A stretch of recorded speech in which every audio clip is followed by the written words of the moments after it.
ওকে। আসসালামু আলাইকুম, আমি এয়ার ইনকিউবেটর থেকে আশিক রহমান। আমরা মূলত ইনকিউবেটর নিয়ে অনেকদিন ধরে কাজ করে আসতেছি, কিন্তু খামার সেক্টরে আমরা 2014 সালের দিকে ছিলাম আর কি। মাঝখানে আমরা খামার সেকশনে ছিলাম না।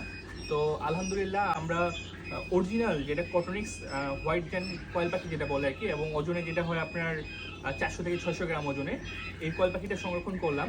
তো ইনশাল্লাহ আমাদের নেক্সটে আরও ভিডিও আসবে, আমরা কীভাবে মানুষ করতেছি, মানে কীভাবে বড় করতেছি এবং কীভাবে পালন করতেছি, এবং এইসব বিষয়ে হ্যাঁ আপনাদের কাছে সহযোগিতা অবশ্যই আমি চাই, এবং আমাদের যতটুকু অভিজ্ঞতা এই অভিজ্ঞতা আমরা আপনাদের মাঝে শেয়ার করব ইনশাল্লাহ।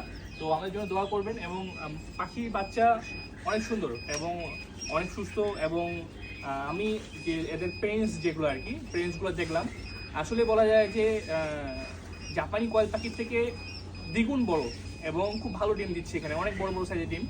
তো আশা করি আপনারা আমার সংক্ষিপ্ত কথাটা বুঝতে পারছেন, এবং ইনশাল্লাহ আমি নেক্সট এস্টিমেট আস্তে আস্তে পর্যায়ক্রমে আমি চেষ্টা করবো বোঝানোর জন্য। তো সবাই ভালো থাকেন, আসসালামু আলাইকুম, আল্লাহ হাফিজ।